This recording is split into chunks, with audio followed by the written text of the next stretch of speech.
Black Star Network is here. Hold no punches. I'm real revolutionary right now. Black power. Support this man, Black media. He makes sure that our stories are told. Thank you for being the voice of Black America, Roland. Stay black. I love y'all. All momentum we have now, we have to keep this going. The video looks phenomenal. See, there's a difference between Black Star Network and Black-owned media and something like CNN. You can't be Black-owned media and be scared. It's time to be smart. Bring your eyeballs home. You dig?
Today is Monday, May 8th, 2023, coming up on Roland Martin Unfiltered, streaming live on the Black Star Network. The decades-old water and sewage crisis in Alabama's Black Belt, Lowndes County, is now hopefully being solved. The DOJ found a pattern of neglect from Alabama's Department of Public Health, and they failed to act on the county's water problems. I'll talk to the Rural Development Manager of the Equal Justice Initiative about how Black Alabama citizens have been greatly impacted.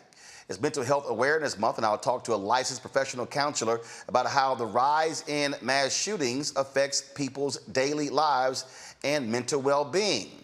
Actor Richard Dreyfuss faces backlash after defending blackface and expressing regret over being unable to play a black man. We'll show you the video that has him pissed off with the Oscars diversity standards. Plus, we'll play for you a one-on-one interview I did with Harry Belafonte. Our first sit-down interview. It's one you do not want to miss. It's time to bring the funk on Roland Martin Unfiltered on the Black Star Network. Let's go. Why don't the music go out? Whatever it is, he's got the scoop, the fact, the find. And when it breaks, he's right on time and it's rolling. Best believe he's knowing. Putting it down from sports to news to politics. With entertainment just for kicks, he's rolling. It's on go, roll, y'all. It's Roland Martin, rolling with Roland now. He's funky, he's fresh, he's real, the best, you know he's Roland Martin now.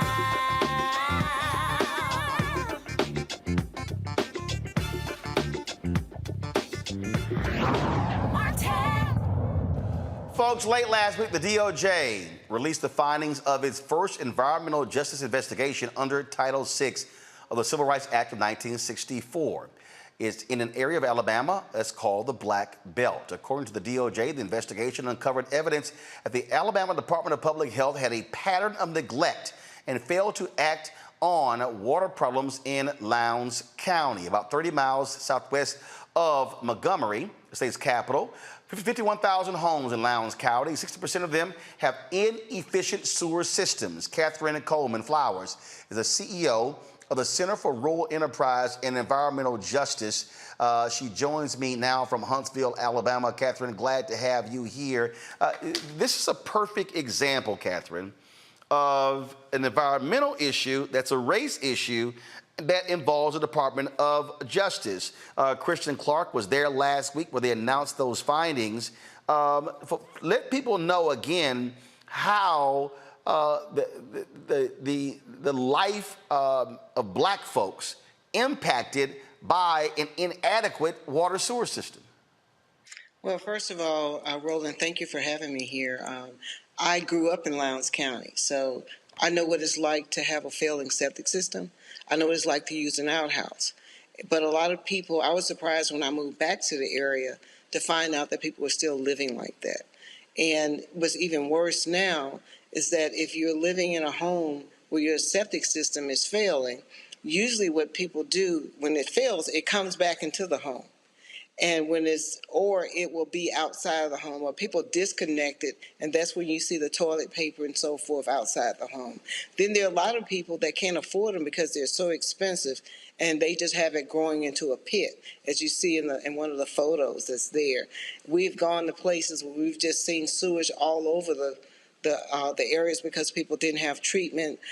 There are also cases and examples where we've seen they have sewage lagoons where people are living right adjacent to where all the sewage from the community goes into this one area. And we did a study that was released in 2017, a peer-reviewed study where we found evidence of hookworm and other tropical parasites.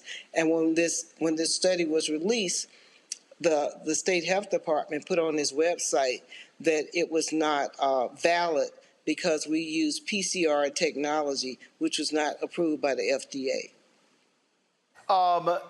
To see those photos, again, people might be thinking, oh, this is 1920s, 1930s, and not 2023. Oh, this is definitely 2023. A lot of those pictures were taken in 2023. And if you go to a lot of the homes, you can see this. And I guess the reason that we were able to share this over the course of the time I've been doing this work is because I am a native and I grew up seeing a lot of this too. A lot of people are embarrassed by it and didn't want to really talk about it, but they shared this information with us because they're ready for a solution. And we're glad that the DOJ took up our complaint and saw validity in what we were. And I've been working on this issue since 2002. So we filed the complaint in 2018, and fortunately somebody heard us and were able to, using Title VI and the Civil Rights Law, and what I think is the most appropriate place, which is Lowndes County, because most of the Selma to Montgomery March goes through Lowndes County. It's also home to the original Black Panther Party, which was founded there. So I think that if history bears us out, maybe we can also make additional history by making sure that no other rural community throughout the South would have these kind of long-running situations, because we're hoping that this could be a model for how we address these issues. Catherine, Lowndes County, 72.5% black, 26% white. So what is this decision by the DOJ, what is it going to do? What is it going to cause? What is going to change? Well, hopefully what it would change is that most of the families that are impacted by this, which are families that are African American, most of the families will find a remedy finally, where they don't have to worry about either sewage running into the backyards where the children are playing around it or coming back into their homes. So we're hoping that out of this we can find technological solutions that work. Places like Whitehall, Alabama, where people are living closer together, we're hoping instead of them being, because the pictures that you're seeing now are in Whitehall, actually that family, their great-grandmother provided the campsite for the marchers when they marched from Selma to Montgomery. It is a travesty that people that gave so much for the right to vote are now being put in a situation where they have to live like this. And hopefully what we could find is that there will be funding that will be directed to them that will allow them to have centralized sewer where centralized sewer can be, or having septic systems that work. And again, they'll be suspending criminal penalties and liens. They will also suspend enforcement of sanitation laws that could result in criminal charges, fines, jail time, and potential property loss for residents in Lowndes County who lack the means to purchase functioning septic systems. They will also ensure that Lowndes County residents are informed about the suspension of the criminal penalties and liens, also examining public health risks within Lowndes County, and coordinate with the Centers for Disease Control and Prevention to measure the level of health risk of different populations experience from raw sewage exposure. They also agreed to work collaboratively with the CDC to adopt any public health recommendations provided by the CDC. They will be also launching a public health awareness campaign and will develop a public health awareness campaign using radio, print ads, flyers, mailers, door-to-door outreach, and other appropriate ways to ensure residents receive critical health and safety information related to raw sewage exposure. Also providing public health educational materials for Lowndes County healthcare providers by creating or have supplemental education materials for healthcare providers for Lowndes County residents, including school-based healthcare centers and community-based organizations, to provide more information on symptoms and illness related to raw sewage exposure. Also, they will be conducting assessments to determine appropriate septic and wastewater management systems by conducting a comprehensive assessment of the appropriate, management systems for homes within Lowndes County, and use that information to prioritize properties to receive systems based on risk of exposure to raw sewage. And Alabama Department of Public Health cannot use this information for criminal penalties or liens. That is really important there, Catherine. That's very important, because what keeps a lot of us connected to the county is that our families own property there. And when they came up with this lien law that would allow them to put liens on people's properties, note that that's the only place in the state of Alabama where it would apply, in Lowndes County. And there are 67 counties in the state of Alabama, and they had that special law just for Lowndes County. So we feel that, the way they were just so punitive in terms of going after people who were in a situation that was not through their own makings was hard. And I'm glad that the Justice Department stepped in and listened to our complaint and is helping us get to a place where this can finally be resolved. All right, then. Catherine Flowers, thanks so much. Great work, and keep fighting. Thank you so much. Come and visit us. Indeed. I'll be in Alabama soon.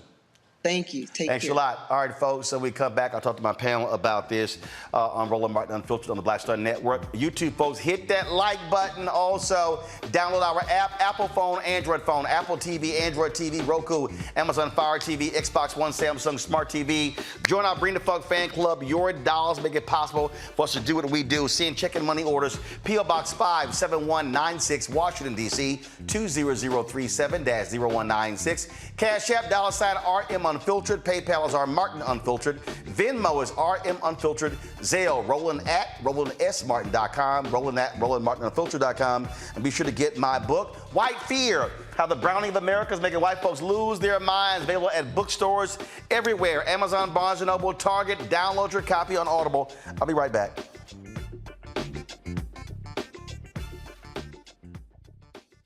Hatred on the streets, a horrific scene, a white nationalist rally that descended into deadly violence. White people are losing their damn minds. As an angry pro-Trump mob storms the U.S. Capitol, we've seen shooting. We're about to see the rise of what I call white minority resistance.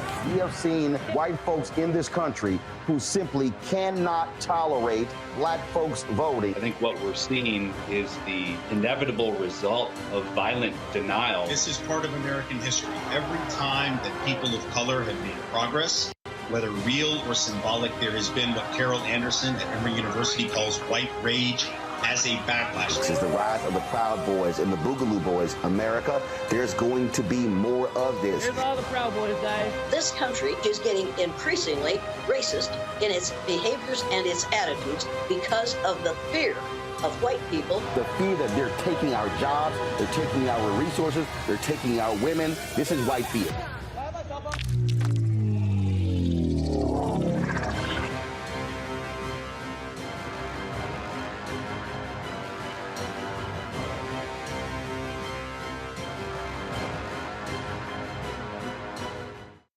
next on The Frequency with me, Dee Barnes. Our special guest, Alicia Garza, one of the founders of the Black Lives Matter movement. We're going to discuss her new book, The Purpose of Power, How We Come Together When We Fall Apart. We live in a world where we have to navigate, when we say something, people look at us funny, but when a man says the same thing less skillfully than we did, right? Right. And everybody flocks towards what they said, even though it was your idea. Right here on The Frequency on the Black Star Network.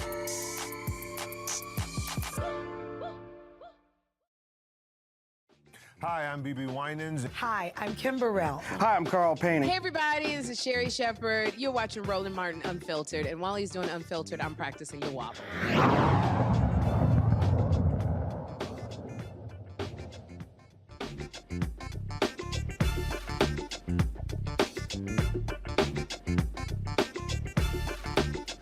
All right, folks, welcome back. My panel, Dr. Amakongo Dabinga, professorial lecturer, School of International Service, American University, based out of D.C. Renita Shannon, former Georgia State Representative. Out of Atlanta, Dr. Niambe Carter, Associate Professor, University of Maryland School of Public Policy, out of D.C. Glad to have y'all here. I will start with you, Niambe. This is a perfect example of, again, why elections matter. Having a Biden-Harris Department of Justice, Democrat, having Kristen Clark there, going after a red state, Alabama, where they have been screwing over black people, impacting their health. This is how environmental racism combines with what the DOJ does to affect change. This is a huge, huge deal. Absolutely, Roland. It's super important because it's not just this sort of issue of just having this sewage. It's all of the other things that come with it, as your previous guest talked about. I mean, Alabama's had a hookworm problem. That's something you don't really see in this country anymore. Yet this is happening in the 21st century because you have a history of neglect. You have these rural communities and others that don't have proper sewage, that don't have access to clean water. All of the things that we deride developing nations and other countries for, but we never stop to look at rural America. And it's not just the water. It's also the things that we dump. It's the trash collection sites and where they're placed. It's all of this stuff. And it is making black communities in Alabama, in Lowndes County, sick and sicker by the day because they're also less healthcare access in those same places. So it's just a sort of perfect storm of problems that are collecting in this community. And thankfully, the Department of Justice has done something toward trying to remediate this issue, but this is going to take a really long time to get this together. The thing here, Renita, we talk about this all the time. Why civil rights groups matter, why lawsuits matter, why holding people accountable. The reality is Alabama, Mississippi, Texas, we can go down the line. When Republicans are in office, these red states know we can do pretty much what the hell we want to do. And, there's somebody out there who will say, all right, what have they done for black people? 72.5% of Lowndes County is black. Now, you may have a working toilet or bathroom in your house, but trust me, this decision by DOJ to come down on the Alabama Department of Public Health, this has a direct impact on the lives of black people.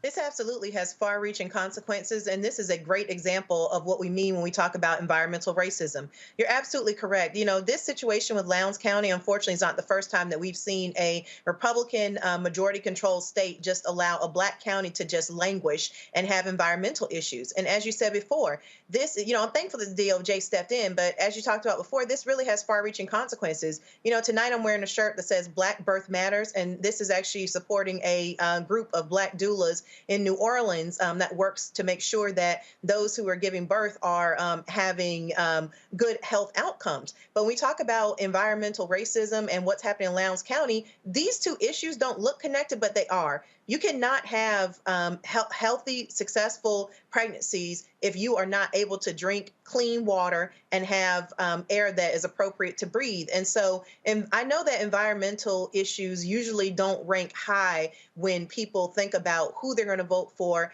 and when they think about what are top priority issues. But I can guarantee you the folks who are living in Lowndes County are definitely, this is ranking high with them because it's just essential for life. It's essential for growing healthy, happy Black families to have clean water and clean air. Sounds so basic, but as you can see, this is not the only example that actually is something that is not very basic when it comes to supporting counties that are majority Black. Last thing I'll say is I have not seen a situation where any state in the nation has allowed a majority white county to languish. You might have some poor areas within a county, but you are not going to see a majority white county be allowed to languish from an environmental perspective the way that Lowndes County has been allowed to languish. And it's sad. Omokongo. You know, this really has me thinking a lot about, to be quite honest, 2024, because Ms. Flowers said that she started this campaign in 2002, and here we are in 2023. All of this effort to get to this point tonight, an effort that, mind you, Roland, as you know better than nobody else, no other news network is talking about in terms of bringing this to the forefront. And I'm just thinking about what happens in 2024 if Biden loses the election. All of these efforts go away. Kristen Clark, all of these people are gone. So when we see these types of efforts being made, we push the Justice Department to do these types of things and they act, we have to continue to push further because this can easily disappear. And to be quite honest, Roland, I think policies like these and actions like these by the Department of Justice are the reasons why people are saying Biden has low numbers. I think people are feeling like he's done enough for the Black community, Ketanji, Kamala, Chris, all of this that's going on, these actions, and people are like, come on, man, it's enough.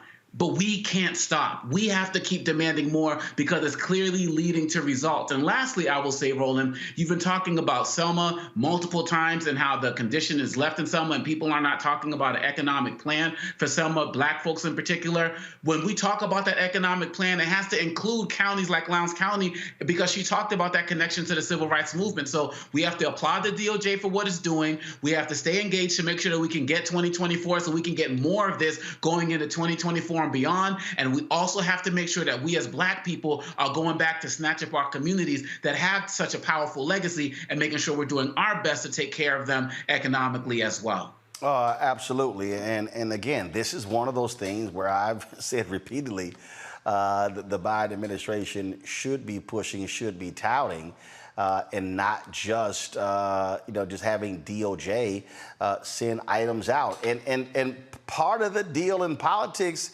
Niambe, ain't just what you do, it's how you sell it. You gotta tell folk what you did. Absolutely. And I think this is something you've chided Democrats a lot on. They don't really do a good job of talking about the things that they've done. I mean, I think for many of us who lived through the recovery of these last few years, I mean, talking about being able to get rapid COVID tests in your home, like that was not a small achievement. Thinking about some of these moratoriums in rental assistance, other kinds of things, these were not small things, and these were not inconsequential things for Black Americans. Yet, I think Democrats have a real problem with saying the things that they actually have done and have done well.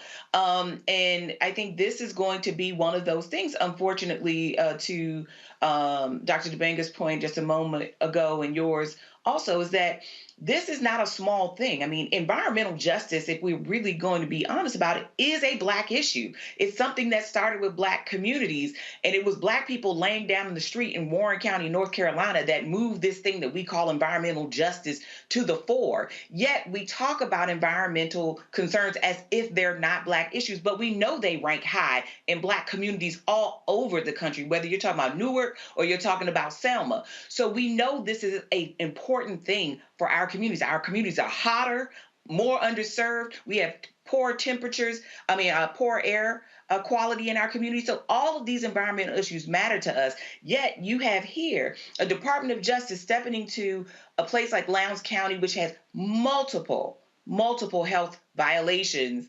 And this will probably barely get a mention from the Democratic field, whether we're talking about just President Biden, but even his surrogates and others who are sort of on the ground and in these states. This will probably not rate highly, although we know this is an important move for Black people. We don't just care about police brutality. We don't just care about, affirmative action and all these things. We care about the air we breathe. We care about the water we drink. We care about the paint and all of the groundwater, all those things that are vital to our life. So, the Democrats will probably fall short yet again. I mean, I don't know how many times we can tell them, you can tell them, that all these folks can tell them that you need to start with your strongest points first. But it just seems that, tooting their own horn, if you will, is just not something they are want to do. And I don't know why, for the life of me, they don't want to take credit for the actual wins that they have.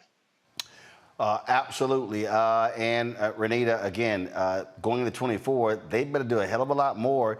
This is also, to me, this is one of those things that Karine Jean St. Pierre should be talking about from the White House podium. I hope that she will, because as I said before, people don't think about environmental issues until it's a problem in their own backyard. But these really are life and death issues. I think when it comes to Democrats, one of the long problems that we've had is that Democrats have been too busy sort of doing things and then telling people to be grateful for it. What they need to do in this next election cycle is listen to the public on what they want as priorities. But as you said, also lift up things like this to say, hey, we have your back. Even when you have not said, hey, we want to make sure that we have clean water and clean air as a complete top priority, we're stepping into areas that may not have your best interests at heart, like a Republican-controlled state. We're stepping in and making sure that they do the right thing. And so this is something that I really hope that the press secretary will bring to the forefront, because as I said before, what is happening in Lowndes County, this is not the only county that has faced this. You see over and over and over again where majority Black counties are just left to languish when it comes to infrastructure, environmental protections, and just overall basic safety. Congo, if you don't toot your own horn, ain't nobody else gonna toot it for you. The Biden-Harris folk better realize this, because look, the ABC poll that came, ABC Washington Post poll, look, they have an uphill battle. It ain't gonna be easy. That's right. For re-election. It's not going to be easy going against twice impeached, disgraced, indicted at least one time for now, president who said you can grab women wherever they want and justified it in a court deposition just last week, but yet it's still not going to be easy. Biden administration cannot take this for granted, and they need to really focus on getting more, the people who've already been engaged, but these newer voters, all of these young people coming out of Tennessee, places like Wisconsin, what happened with Zoe Zephyr in Montana, but also, as Renita and Dr. Carter said, the environmental justice issue. How many of us in our communities have grown up with asthma and diabetes? A few weeks ago, I was in Rosedale, Mississippi, which is the poorest city in the poorest state of the United States. Majority Black people who I'm seeing there as well. And we can turn those people into voters if we start seeing what's happening as it relates to bragging and talking about what's happening in our communities and what the Biden administration is doing better. And so, as you said earlier this weekend on I believe it was MSNBC, you said, we got to obliterate the Republican Party as it stands now. And the only way we're going to do that, Roland, is to get out there and vote and bring new voters into the fold. If the Democrats make the same mistake again, they're trying to just only going after white suburban women, they are going to fail. It's amazing that Biden might actually lose against Trump. But if the Democrats go with the same old playbook, hire the same old consultants, and don't pay attention to Black media and brag about these stories, it can really be a toss-up as it relates to what could happen. And so really, at the end of the day, the Biden administration has its work cut out for them, and they have a powerful record to go on. Black unemployment, the lowest it's ever been. Are they talking about that? We're not seeing that. If they don't step up, it might be too late, but we got to stay on them. Absolutely. All right, folks, hold tight 1 second. When we come back, mass shooting in Texas. We've had more than 100 this year already. The toll it is taking on the mental health of Americans. We'll discuss that next right here on Roland Martin Unfiltered on the Black Star Network. That was a pivotal time. I remember Kevin Hart telling me that. He's like, man, what you doing, man? You got to stay on stage. And I was like, yeah, well, I'm young, thinking, I'm good. And he was absolutely right. What show was the other time? This was one-on-one. Got it. During that time. So you're doing one-on-one, going great. Yeah. You making money. You like. I'm like, I don't need to leave. I don't need to leave from Wednesday, Thursday to Sunday. I didn't want to do that. It was just like I'm gonna stay here. Or I didn't want to finish work Friday, fly out, go do a gig Saturday, Sunday. I was like, I don't have to do that. And I lost a little bit of that hunger that I had in New York. I would hit all the clubs, run around. Sometimes me and Chappelle or me and this one or that one, we'd go to the Comedy Cellar at 1 in the morning. And that was our life. We loved it. You do 2 shows in Manhattan, go to Brooklyn, leave Brooklyn, go to Queens, go to Jersey. And I got complacent. I was like, I got this money, I'm good. I don't need to go chase that, because that money wasn't at the same level that I was making, but what I was missing was that training. Yes. Was that. And it wasn't the money. It was the money. It was that's what I needed.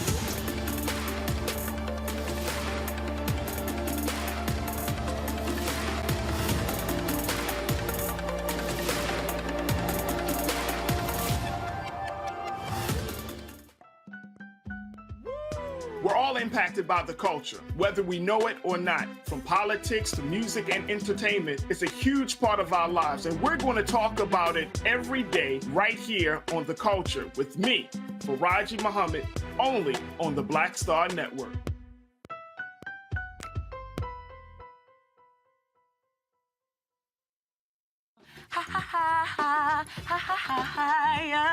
Hey, I'm Antonique Smith. What up, Lana Well, and you are watching Roland Martin Unfiltered.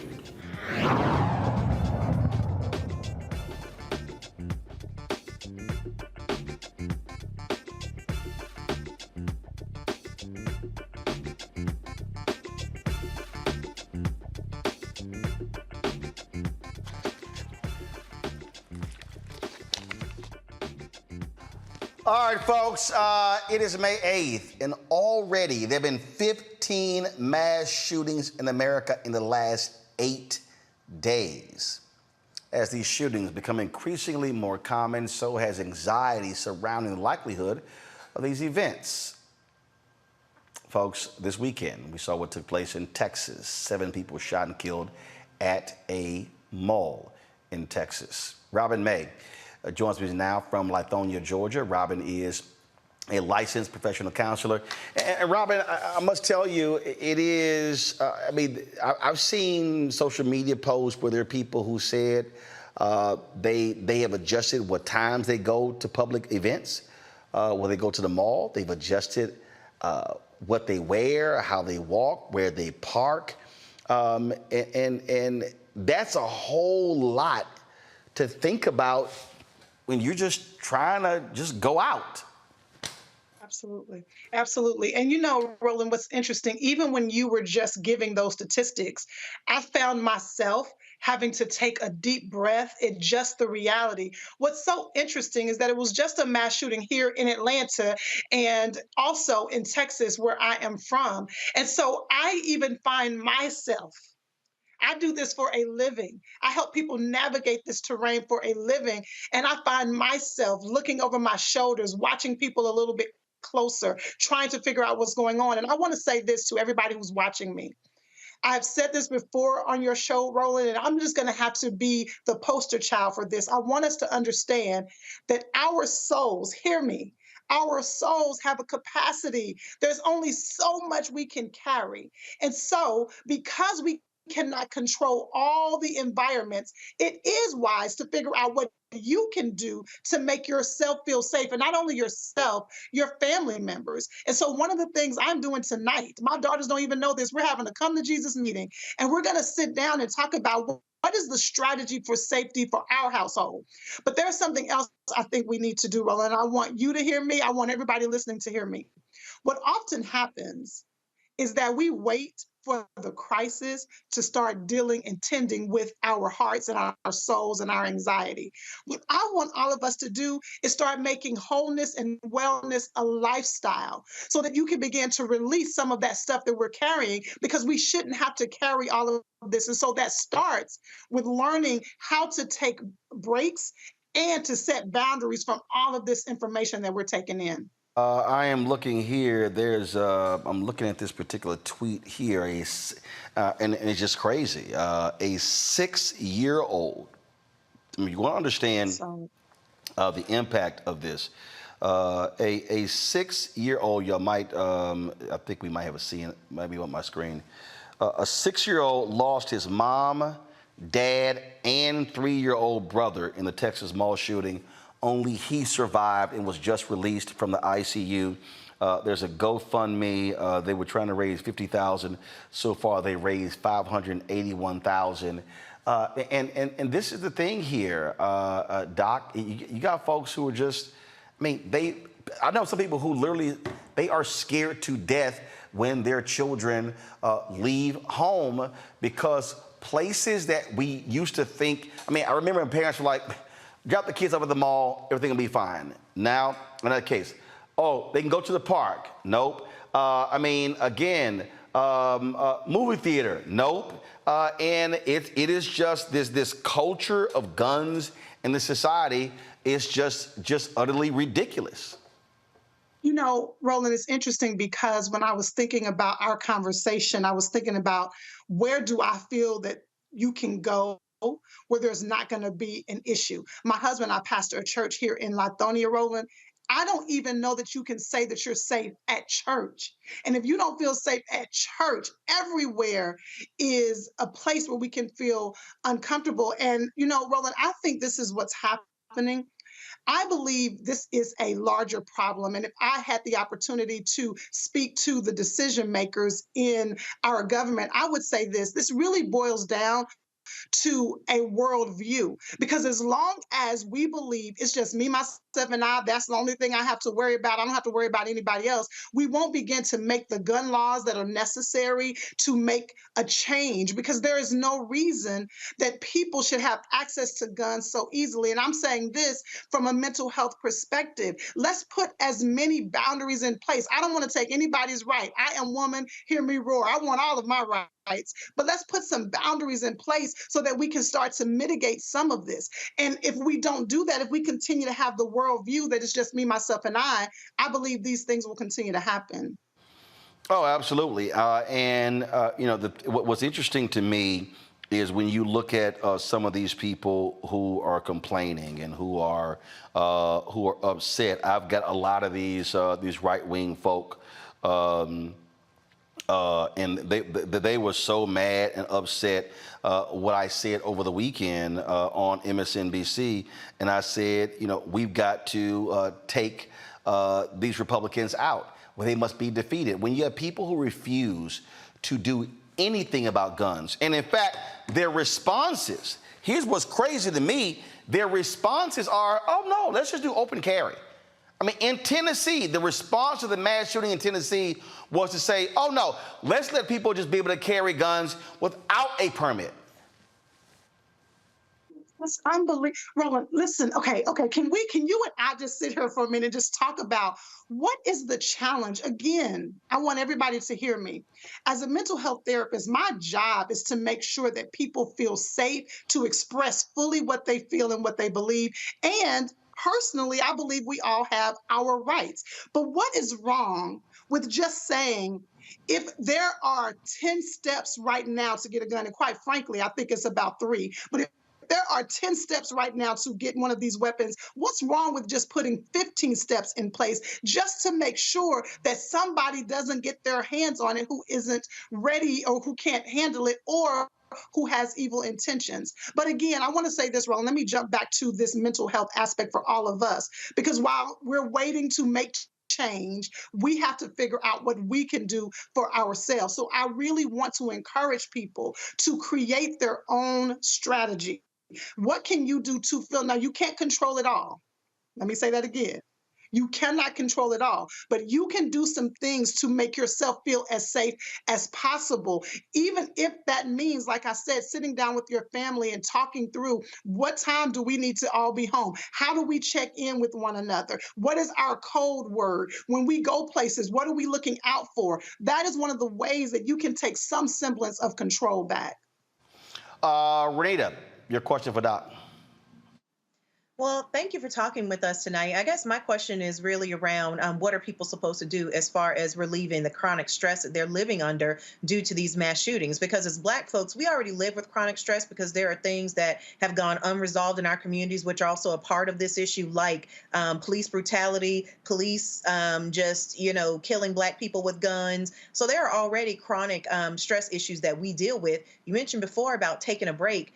But the problem is, even when you take a break, the minute you come back to real life, you turn on the news, you go online, and immediately you see that there's been another mass shooting. So, what is a realistic way to balance the chronic stress that people are now having to deal with, understanding that these shootings can and do happen anywhere at any time?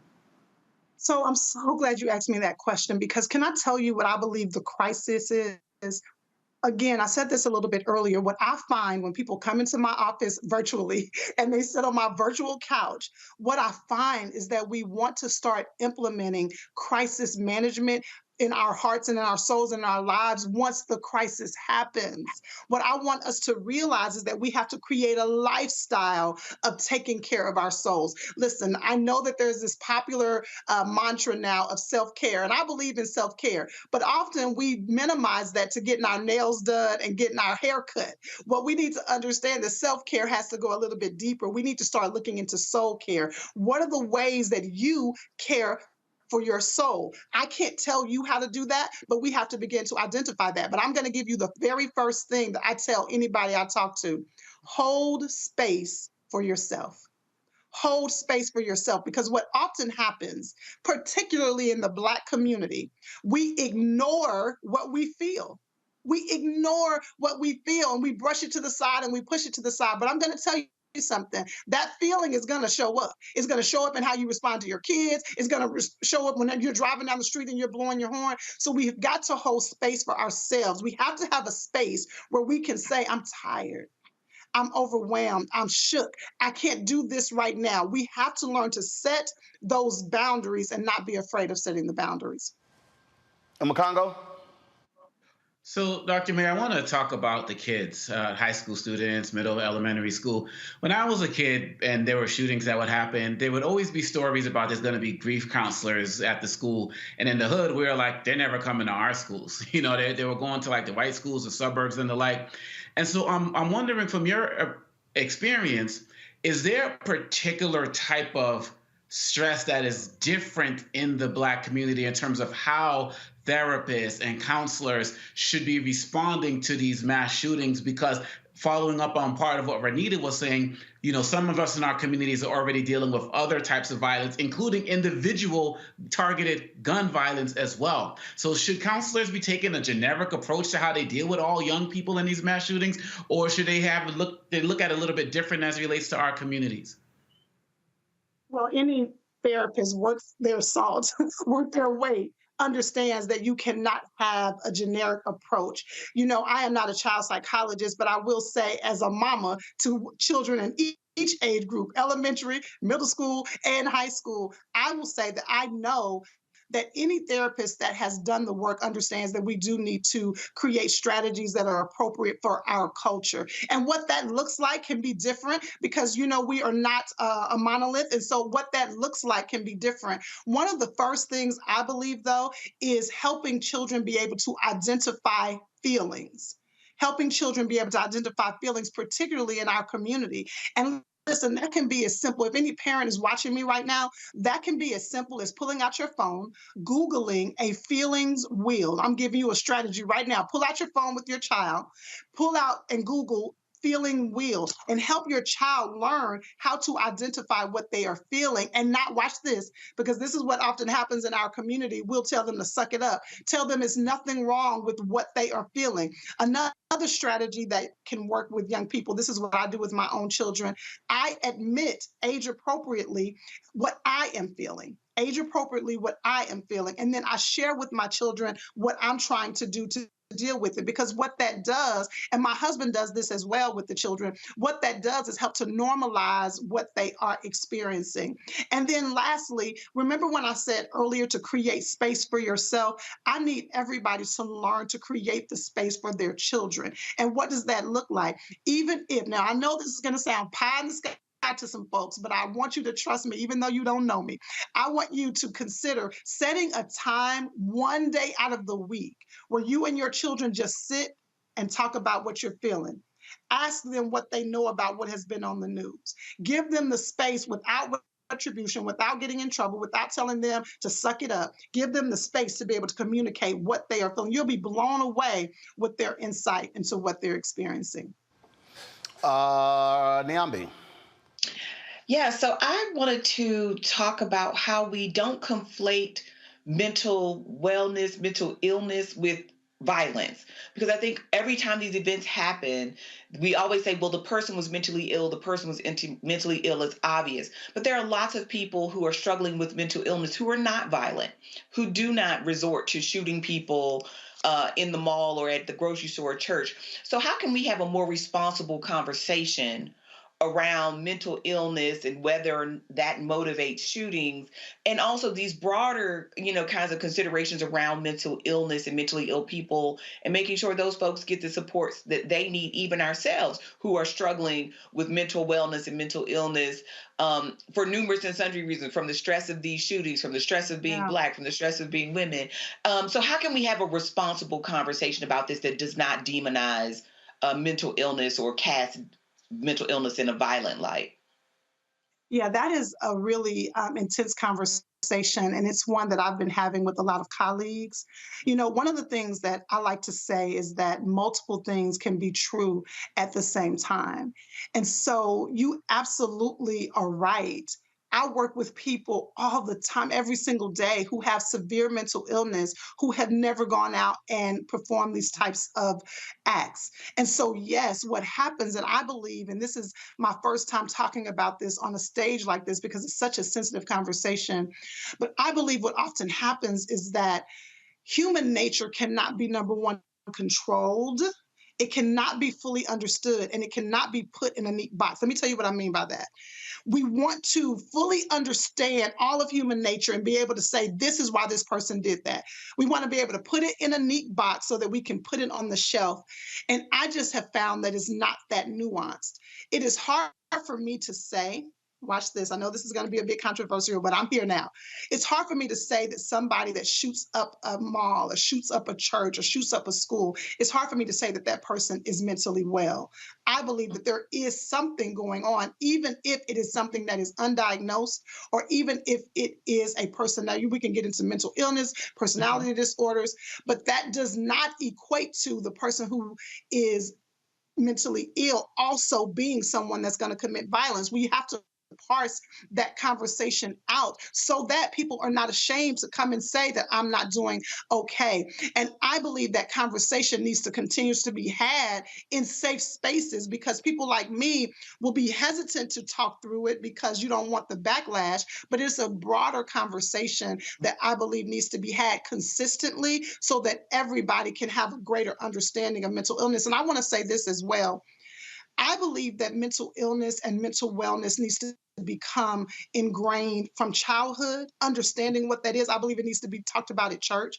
I believe it needs to be talked about in our colleges so that we can have a broader understanding, so that we are not passing judgment on people and causing people to be demonized. All right, Robin May, we appreciate it. Thanks for joining us. Thank you for having me. Folks, coming up next, actor Richard Dreyfuss. Oh, he is so upset, y'all. He cannot wear blackface. And he's angry. He's really upset that the Academy is now demanding diversity. He was mighty quiet when white men ruled Hollywood. I'll break it down next on Roland Martin Unfiltered on the Blackstone Network. When you talk about blackness and what happens in Black culture, we're about covering these things that matter to us, speaking to our issues and concerns. This is a genuine people-powered movement. There's a lot of stuff that we're not getting. You get it, and you spread the word. We wish to plead our own cause too long have others spoken for us. We cannot tell our own story if we can't pay for it. This is about covering us. Invest in Black-owned media. Your dollars matter. We don't have to keep asking them to cover our stuff. So please support us in what we do, folks. We want to hit 2,000 people, $50 this month, raise $100,000. We're behind 100,000, so we want to hit that. Y'all money makes this possible. Checks and money orders go to P.O. Box 57196, Washington, D.C. 20037-0196. The Cash App is $RM Unfiltered. PayPal is R Martin Unfiltered. Venmo is RM Unfiltered. Zelle is Roland@RolandSMartin.com. On a next, A Balanced Life with me, Dr. Jackie. What does it mean to actually have balance in your life? Why is it important and how do you get there? A masterclass on the art of balance. It could change your life. Find the harmony of your life. And so what beat can you maintain at a good pace? What cadence can keep you running that marathon? Because we know we're going to have, high levels, we're going to have low levels, but where can you find that flow, that harmonious pace? That's all next on A Balanced Life on Black Star Network. What's up? What's up? I'm Dr. Ricky Dillard, the choir master. Hi, I'm Amber Stevens-West from The Carmichael Show. Hi, my name is LaToya Luckett, and you're watching Roland Martin Unfiltered.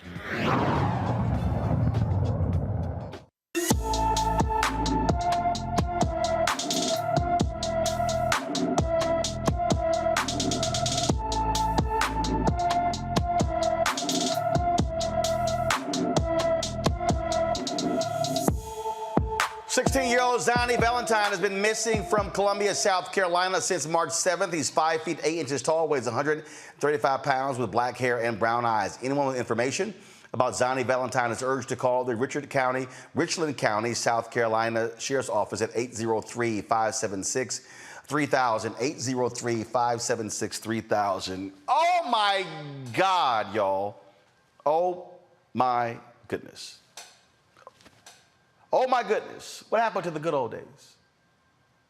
When white men ruled everything, when white men could act in every movie, when we did not have to think about black people and Latinos and Asians, and we really didn't even have to bother with women unless they were just simply some objects over there that we could stare at and ogle at.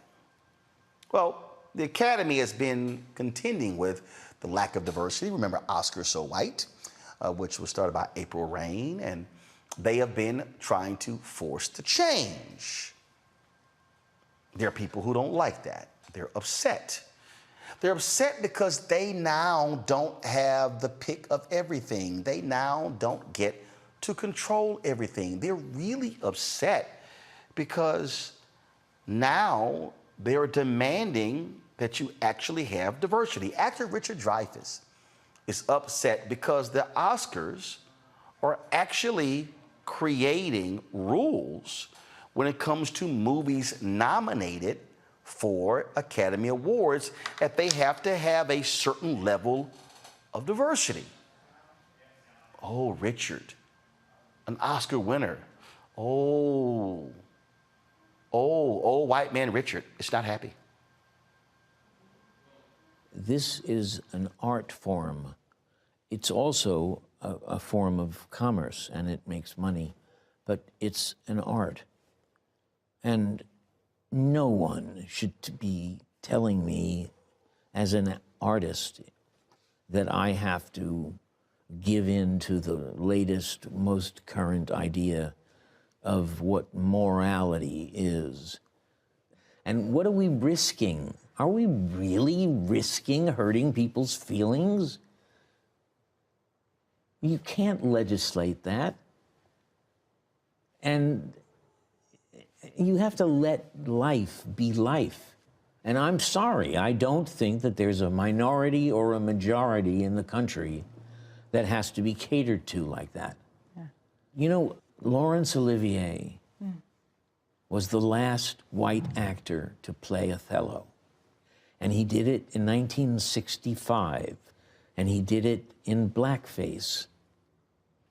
And he played a black man brilliantly. Am I being told that I will never have a chance to play a black man? Is someone else being told that if they're not Jewish, they shouldn't play The Merchant of Venice? Mm-hmm. Are we crazy? Do we not know that art is art? This is so patronizing. It's so thoughtless and treating people like children. Do you think there's a difference between the question of representation and who is allowed to represent other groups? For example, as you said, somebody representing the Merchant of Venice. And the case of blackface explicitly in this country, given the history of slavery and the sensitivities around black racism. Do you think there's a difference between those? There shouldn't be. Okay, so if y'all want to watch the rest of Margaret Hoover's interview with Richard Dreyfuss, you can go online and check it out. But he said these new Oscar rules make him vomit. But Richard, did Hollywood's racism make you vomit? When Hollywood refused to cast black men in the role of Othello, where were you, Richard? Where were you when so many talented black men and black women could not get any roles, could not get hired? Where were you when Cuba Gooding Jr. talked about after Boys in the Hood, all he got for a decade were thug roles, hood roles? Where were you, Richard, when Viola Davis talked about not getting paid fair share? I don't recall seeing you coming out saying, we should be paying this black woman her fair share like we are Meryl Streep. Richard, I am not going to be able to play a black man. Well, guess what, Richard? I'm not going to be able to play a white guy.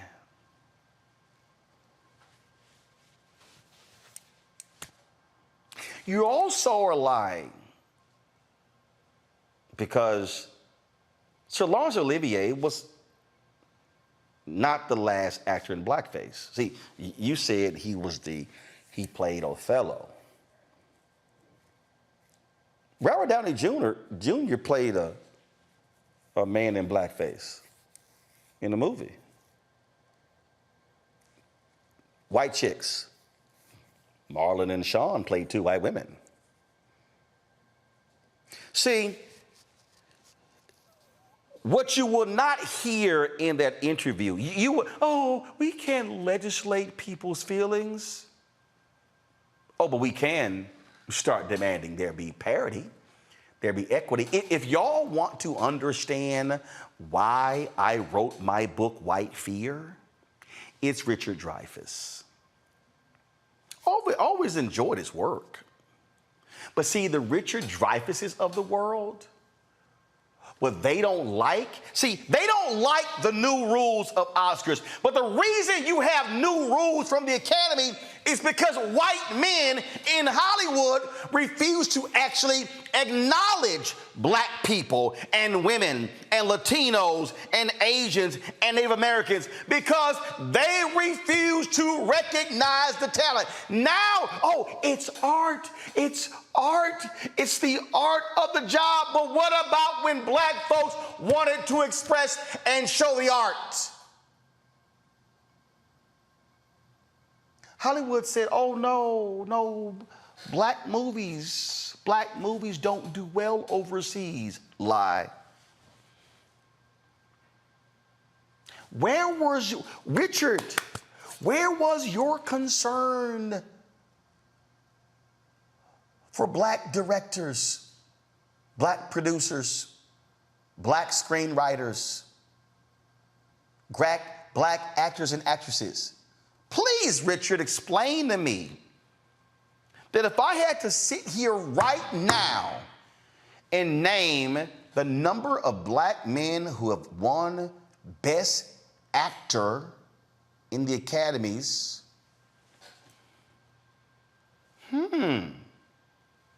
Sydney, Denzel, Jamie, Forrest Whitaker. I think that's it.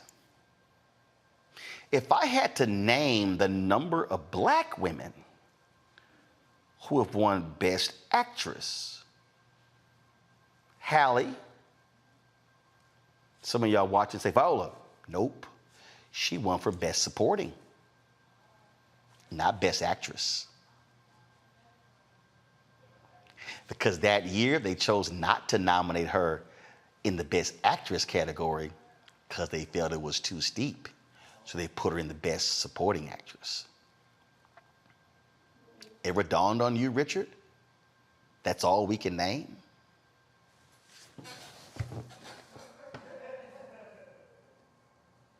Has it ever occurred to you, Richard? The rampant racism in Hollywood?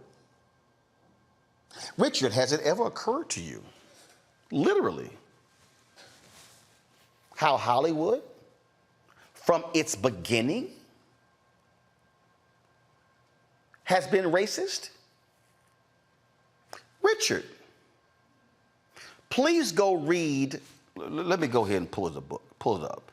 Because see, Richard, you and others might think I'm making this up. Oh no, there was an award-winning book, Richard, that actually dealt with the racism in Hollywood. I've got a copy of it at home, Richard. The book is called An Empire of Their Own: How the Jews Invented Hollywood. It's by Neil Gabler. It's an award-winning book. He details in that book, Richard, the racism in Hollywood from the beginning. He details the sexism in Hollywood from the beginning. And so, what have I said to y'all for the longest? White fear, their anger, the anger of all these white folks, they're angry about critical race theory. They're angry about diversity, equity, inclusion. They're angry about multiculturalism. They're angry about affirmative action.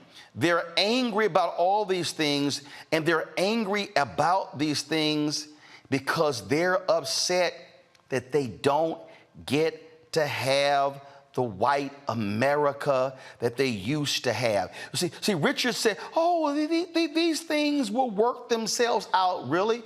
That hasn't gone so well for us, Richard.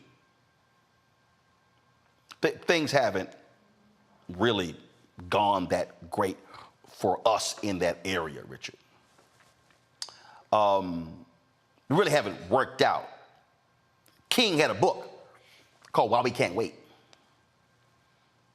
And so even though you've had Oscar So White, you still have massive resistance.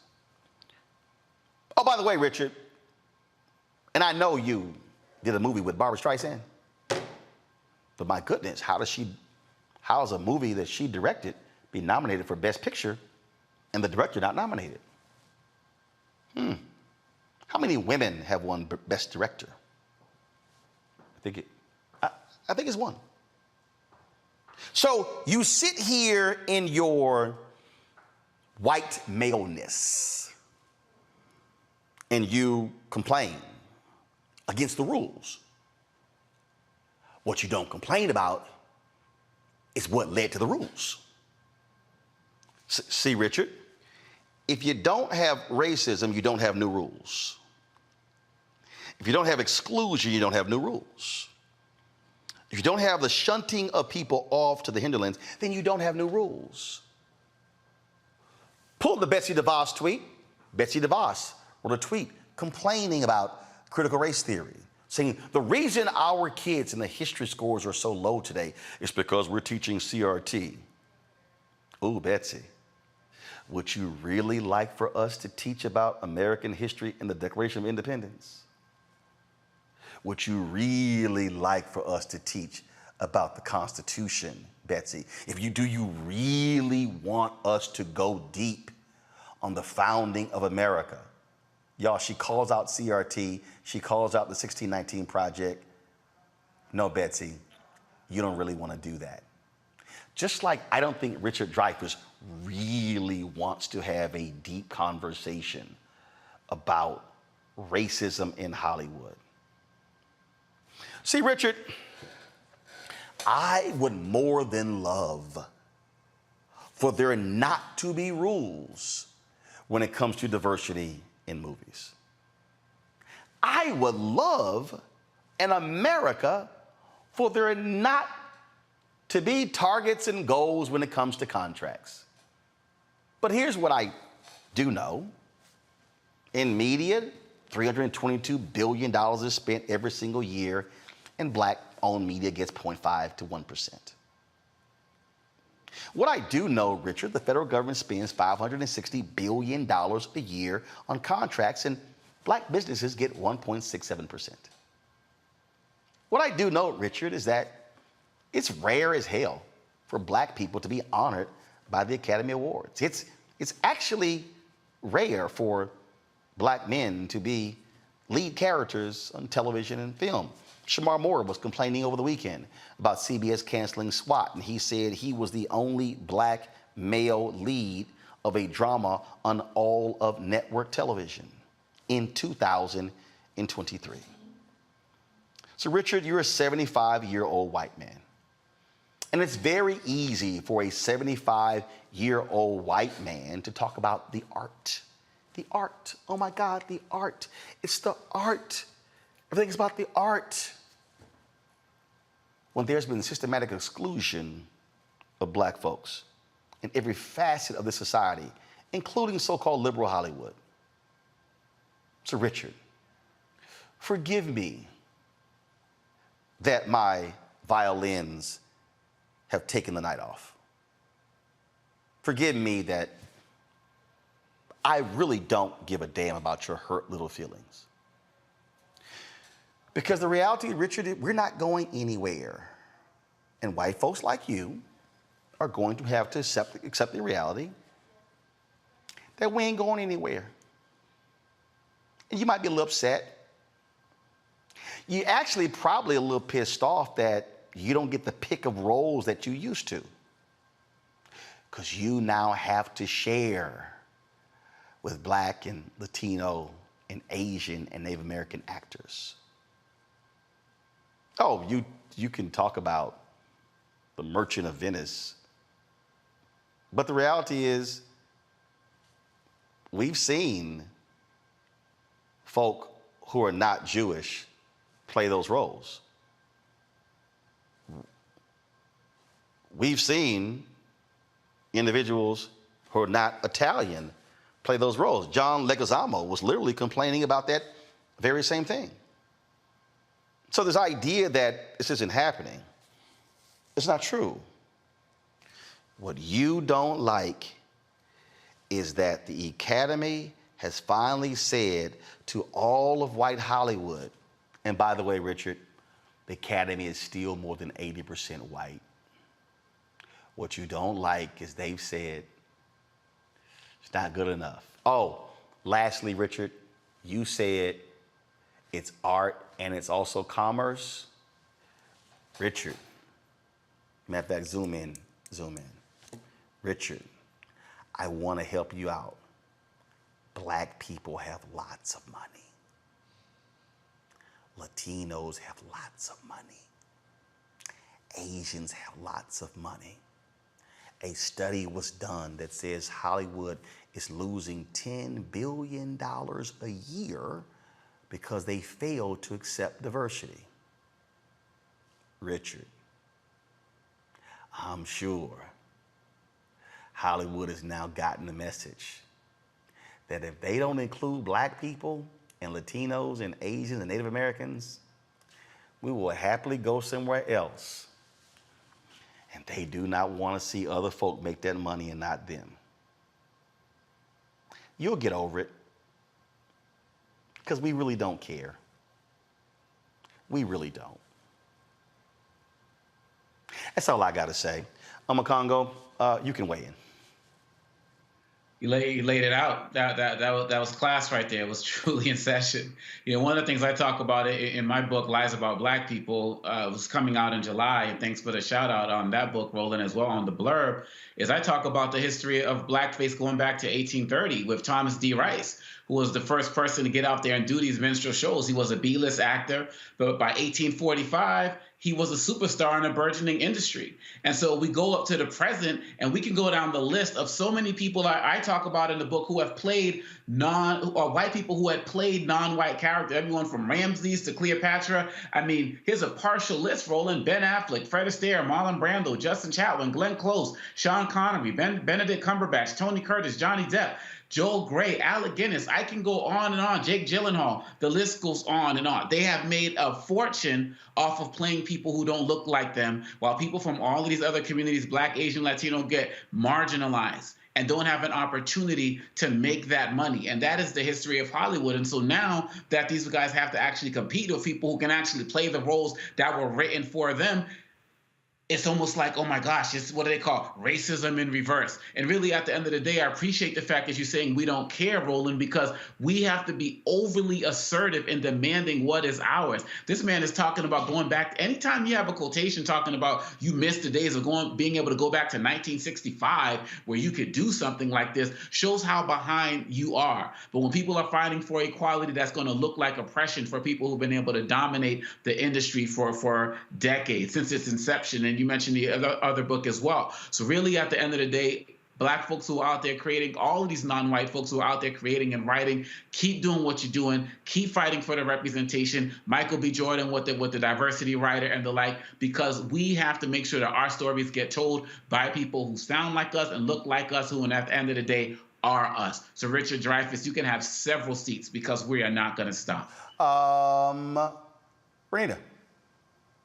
People like Richard Dreyfuss drive me crazy, and here's why. Every time anybody talks about changing standards to make sure that more communities are included, people like Richard get up and act like their civil rights are being violated because things are changing. And it's just crazy. Winning an Oscar is not something that is necessary in order for you to be able to breathe in oxygen and breathe out carbon dioxide, commonly known as breathing. If it was, we'd have lots of dead Black actors, because we have not won Oscars to the level that people who look like Richard have. But these people seem to make these new standards to be out almost like they're going to be put in jail. Guess what, Richard? If you want to make an all-white movie, I promise you, nobody will put you in jail. You will be okay. The Oscars are just saying they're not going to reward you for that lack of diversity and for having movies like we have seen for hundreds of years, movies that just have nothing but all white people. So, you know, at the end of the day, people like Richard, what their problem really is that they see whiteness and white people as the default. They see the white community as a default and everybody else as some type of other or being something different. And that's why they can't understand why inclusion standards need to change. So at the end of the day, Richard will be strong or don't be strong. Either way, we don't care. Miambi, take us out. Well, I was just going to say, I mean, I think we should all be concerned when someone is upset about not being able to put on blackface. What's that really about? And I think for all the reasons that you and my co-panelists have laid out, what this really is about is a white man not having boundaries and getting boundaries probably for the first time in his career, and he doesn't like them.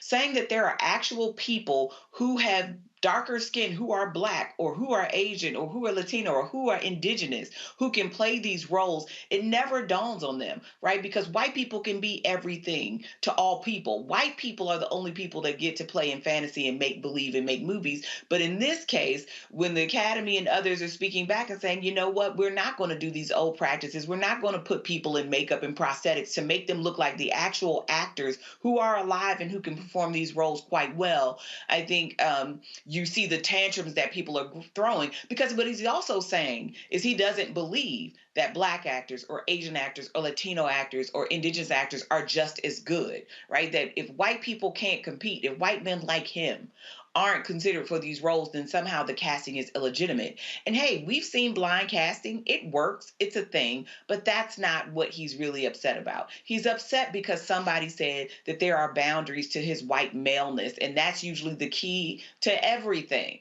In this society, even and still to Hollywood. It's just saying that in this one instance, we're not going to do business as usual, which is to find a white person and either change the story to make him, the character, less ethnic, if you will, or to change something essential about the character, like their skin color.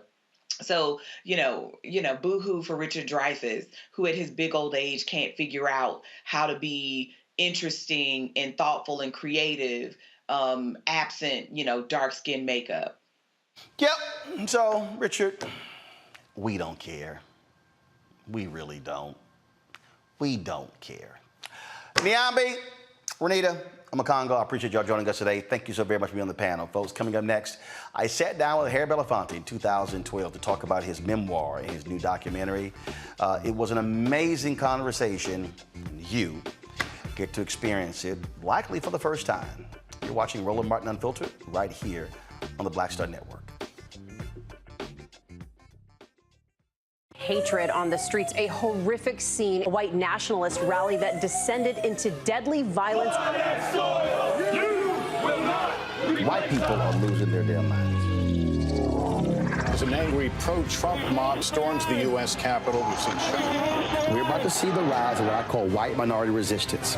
We have seen white folks in this country who simply cannot tolerate black folks voting. I think what we're seeing is the inevitable result of violent denial. This is part of American history. Every time that people of color have made progress, whether real or symbolic, there has been what Carol Anderson at Emory University calls white rage as a backlash. This is the rise of the Proud Boys and the Boogaloo Boys. America, there's going to be more of this. Here's all the Proud Boys, Dave. This country is getting increasingly racist in its behaviors and its attitudes because of the fear of white people. The fear that they're taking our jobs, they're taking our resources, they're taking our women. This is white fear.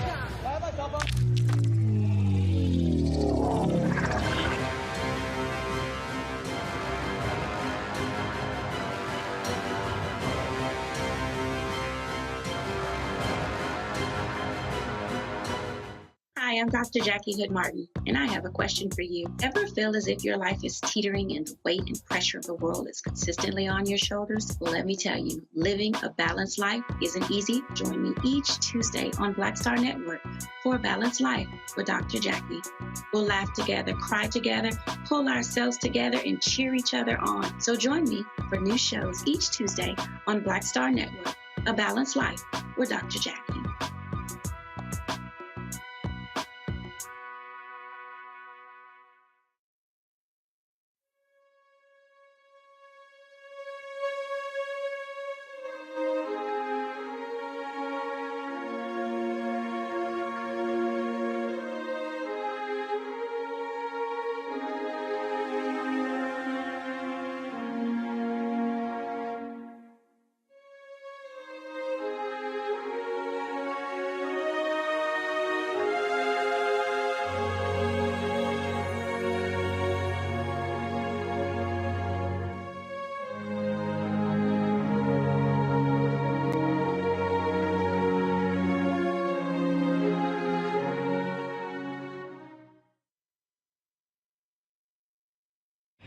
I'm Roland Martin, and welcome to this special edition of Washington Watch. Harry Belafonte. Just the name itself brings forth powerful memories of the star singer, actor, producer, humanitarian, and close-up witness and participant in the civil rights struggles of the last half of the 20th century. His life, public and private, is revealed with unflinching honesty in his book, My Song, A Memoir, and in this interview with me in his New York City office. Well, first off, Harry Belafonte is so glad to sit before you and to join us here on TV One. It's good to see you again. I read your book, and read your book, My Song, A Memoir. And what was really interesting is when you talked about why you needed to do this book, why you needed to do the HBO documentary. Because with Marlon Brando, your longtime friend, passing away, all of that history died with him. Yes, there's a whole culture in America that's deeply committed to the politics of progress. And a lot of people play a role in that culture, but they play it quietly. And a lot of them have celebrity status. And Marlon and I grew up together. I met him when I was 19. We were in school together. And our careers our lives paralleled one another. As a matter of fact, he introduced me to my second wife. And someone who he was dating. Yeah, as a matter of fact, I met her while he was dating her. And I said, this is too good for you, Marlon. That's a good friend. Anyway, he did a lot. He did a lot with the Black Panthers. He did a lot with SNCC, Student Nonviolent Coordinating Committee. He came and met with Dr. King any number of times, came to New York, along with a host of other celebrities, to raise funds and to raise consciousness. I think America needs to know that they have citizens who do this on a much larger scale than the press is able to report or chooses to report. So when he passed, I saw the void that was there as far as my soul was concerned, because I lost a very good friend. But then I understood that he went away without ever telling America what he did. And America needed to know that there are a lot of citizens that make a difference. So I decided that I would go out and find people who knew him, knew the history, and could comment on it. And as I started on that path, I ran into a lot of other people that had parallel histories to Marlon, and I thought they should be in this story that I was attempting to tell. And as a consequence, we came up with Sing Your Song. When I got through making the film, I realized that we had about close to 800 hours of interview footage. And we only had an hour and 40 minutes in which to tell the story. So the idea of a book, to become more subtextual, to talk more deeply about the context of the history of the period, was required. So then I went off and started to do the book at a parallel time that we were editing, as we were editing the film. And both came out at the same time. I've always been fascinated with history, but specifically African-American history. When Gordon Parks died, when I read these obits, and you're sitting here saying, man, he did all of this. And I began to get DVDs and began to get books to really understand who he was. And in many ways, that's how I felt reading this book. I mean, I'm sitting there going, man, I've known a lot of stuff, about Harry Belafonte. But wow, this is amazing. And what really stood out was that you literally were at the intersection of so much history. Paul Robeson, W.B. Du Bois going to dinner, Dr. King going through SNCC and all of those folks. And so when you think back on that, do you even tell yourself, man, those were amazing times? I really didn't get into the fact, well, I knew there were amazing times as I was living out the history. You can't have over 250,000 people show up in the Mall of Washington, D.C. and don't know that something's going on. Right. So things like that, which were outstanding, obviously stood out. And I was aware of the fact that I was with men like Dr. King and John Kennedy and Nelson Mandela, and women like Eleanor Roosevelt and Rosa Parks, who had their hands on the pulse of our time. And that to be in their service meant that I was doing something that had historical value. It is in that spirit that I was able to sustain and maintain a life of social commitment that satisfied the earliest instructions that I got from my mother, which was never go to bed at night knowing that there was something you could do to stop injustice and didn't commit yourself to it.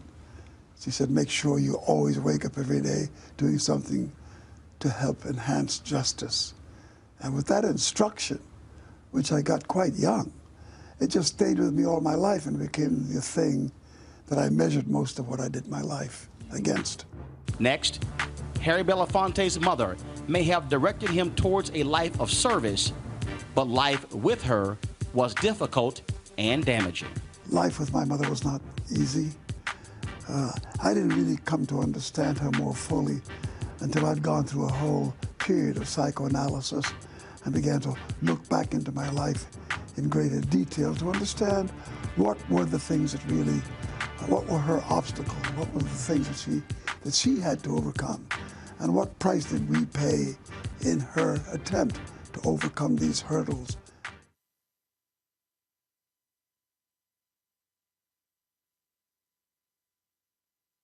Hatred on the streets, a horrific scene, a white nationalist rally that descended into deadly violence.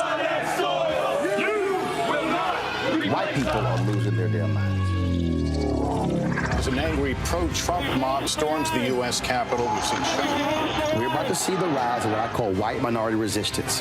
We have seen white folks in this country who simply cannot tolerate black folks voting. I think what we're seeing is the inevitable result of violent denial. This is part of American history. Every time that people of color have made progress, whether real or symbolic, there has been what Carol Anderson at Emory University calls white rage as a backlash. This is the rise of the Proud Boys and the Boogaloo Boys. America, there's going to be more of this. Here's all the Proud Boys, guys. This country is getting increasingly racist in its behaviors and its attitudes because of the fear of white people. The fear that they're taking our jobs, they're taking our resources, they're taking our women. This is white fear.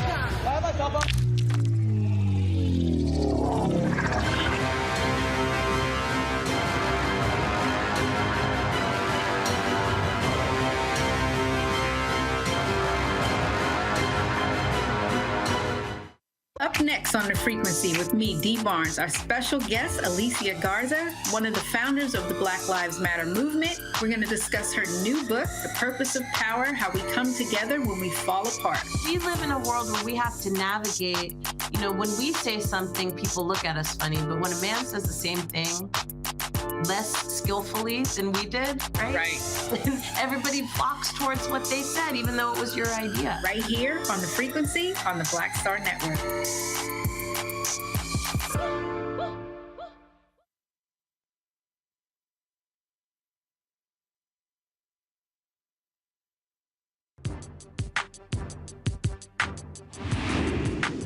You talk about your mother, and that was just a consistent theme from beginning to end. Not only the lessons she taught, but also this struggle between the both of you and this dynamic. Was it painful for you to have to relive that? If I had attempted to tell this story some 20 years earlier, I might have found the details of it somewhat painful, visibly so. But by the time I told the story, I had long since sorted out a lot of the pain, a lot of the problems. Life with my mother was not easy.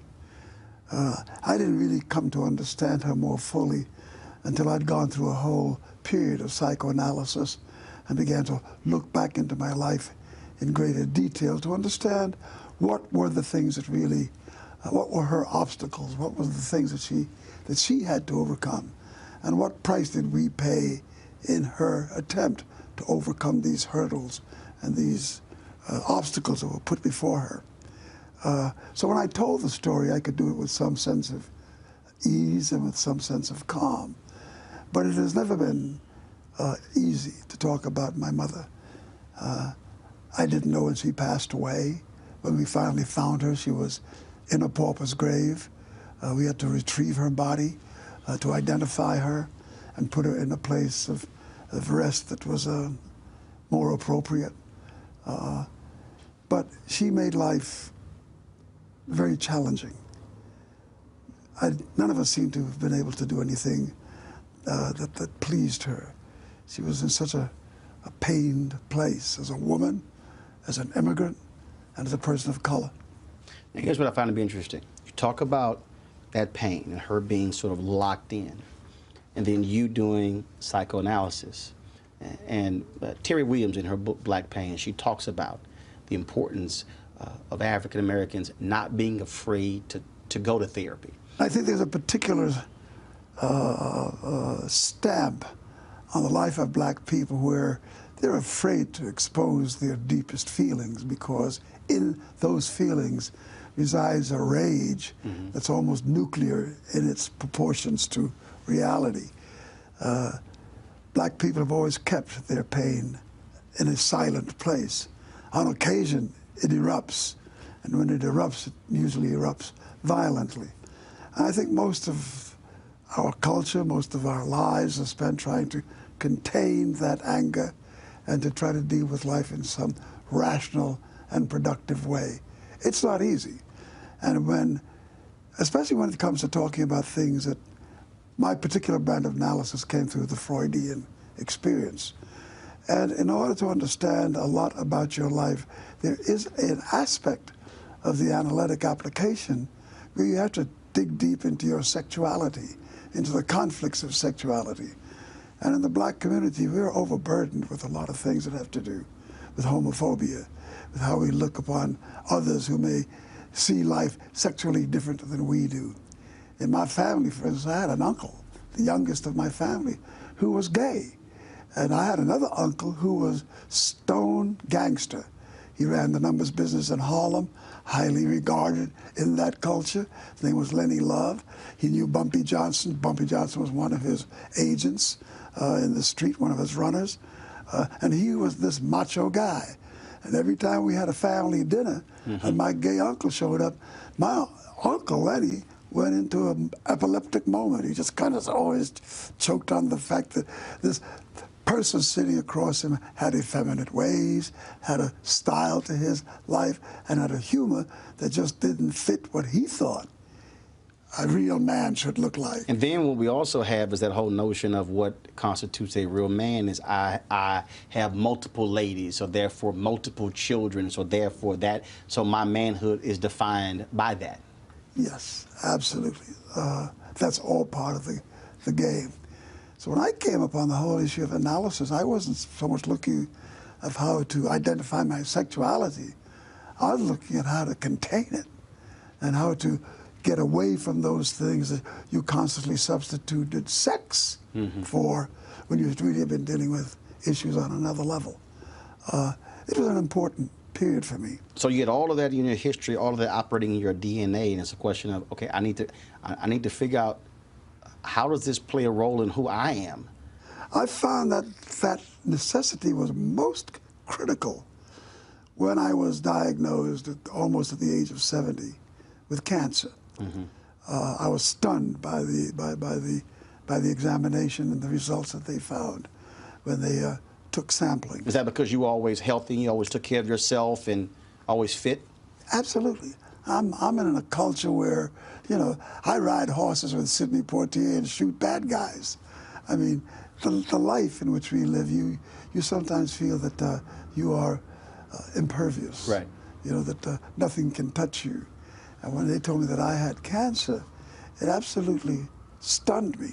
And I had to go through that whole thing of looking at why me and what was it about. I decided to become very active in doing consciousness raising around in the black community on the issues of cancer when I discovered that black men were more exposed to cancer than almost any other tribe, any other group. And in taking a look at why this was, there was an important critical part of that critique which said homophobia, men's unwillingness to be examined, to have rectal examination and other things. I don't want anybody touching me. And then they bring up the Tuskegee experiment. They bring up every kind of excuse possible. Exactly. And you're sitting there going, yeah, but you know you could be dying. Exactly. And I had to just get out and say to black men, went to churches, did a lot of stuff up at the Abyssinia Baptist and other churches around America, talking to the black male community, women as well. I didn't ignore the gender implications, but I went after men mostly because they were the ones that were the most affected numerically. Those men are hard-headed. Absolutely. When we come back, Harry Belafonte on the civil rights leaders who profited from the movement. I know a lot of leaders in the civil rights movement who became very powerful businessmen, who became very rich. A lot of the children of those men became people who just got to Wall Street and got to business, and that's all they did. They said, we don't need to do that, you all did that, it's another day. Well, the truth of the matter is that you do need to do that, and it's not another day, because as long as there's poverty, there's going to be struggle. Next on The Black Table with me, Greg Carr, we look at one of the most influential and prominent Black Americans of the 20th century. His work literally changed the world. Among other things, he played a major role in creating the United Nations. He was the first African American and first person of color to win the Nobel Peace Prize. And yet today, he is hardly a household name. We're talking, of course, about Ralph J. Bunche. A new book refers to him as the absolutely indispensable man. His lifelong interest and passion in racial justice, specifically in the form of colonialism. And he saw his work as an activist and advocate for the Black community here in the United States as just the other side of the coin of his work trying to roll back European empire in Africa. Author Cal Rostiala will join us to share his incredible story. That's on the next Black Table, here on the Black Star Network. On a next, A Balanced Life with me, Dr. Jackie. What does it mean to actually have balance in your life? Why is it important and how do you get there? A masterclass on the art of balance. It could change your life. Find the harmony of your life.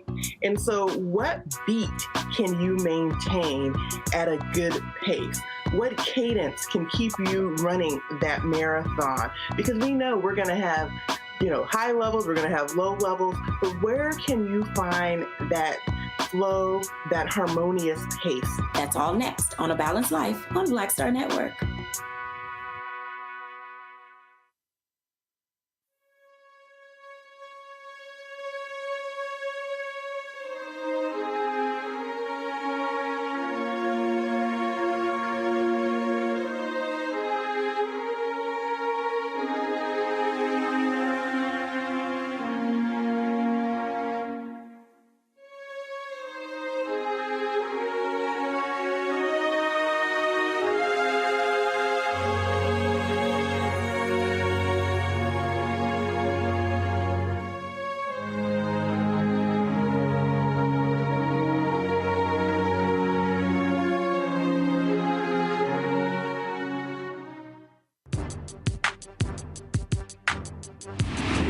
One of the points that you made in the book when you talked about that period in the 70s, really the late 60s, when SNCC began to become extremely radical. Black power, want whites out, forget what the civil rights movement was about. And you asked the question in your book, where is that next generation of leaders? The folks who followed in the footsteps of Dr. King, Abernathy, Andrew Young, Hosea Williams, Ella Baker, Fannie Lou Hamer. And you made the point that they are more concerned about getting their own financial fruits as opposed to having that consciousness of the previous generation. The present generation and a generation or two even before them, we were hugely preoccupied with reaping the harvest of the struggle that those of us were engaged in trying to change the game. And in a way, we were responsible because we wanted our kids to go to school, we wanted them to get degrees, we wanted to get into the mainstream. And not to have to face adversity. That's right. And not to have to face diversity. And a lot of them took the call because a lot of them did not want to face diversity. They went off and did things that were very self-serving about getting rich, having a position that gave them material power, material acquisition, and that became the game. And when I looked around at those of us who had been in the struggle, I noticed that in many instances, a lot of the very people who were at the apex of the revolution, of the struggle, soon became the very things they set out to defeat. I know a lot of leaders in the civil rights movement who became very powerful businessmen, who became very rich. A lot of the children of those men became people who just got to Wall Street and got to business, and that's all they did. They said, we don't need to do that, you all did that, it's another day. Well, the truth of the matter is that you do need to do that, and it's not another day, because as long as there's poverty, there's going to be struggle, and as long as struggle exists, somebody has to be there to help with that struggle overcome the tenets of poverty. In your book, you also offered some advice to artists. And you talked about their responsibility and how they have the voice, the platform, to address these social, cultural issues. Assess this generation of artists, black or white, and are they as involved as you would want them to be on some of the critical issues facing this country and this world? From my perspective, by no stretch of the imagination can I say that the cultural community, the arts community, is anywhere near a commitment to doing things about changing the pain that exists in a lot of different levels socially. My mentor, Paul Robeson, once said to me that it was a great adventure that I and others were embarking on. So when I was quite young, Ossie Davis and Ruby Dee and Sidney Poitier were all listening to our mentor speak when he came to see a play that we were doing. And he said, you know, artists are the gatekeepers of the truth, are the gatekeepers of truth.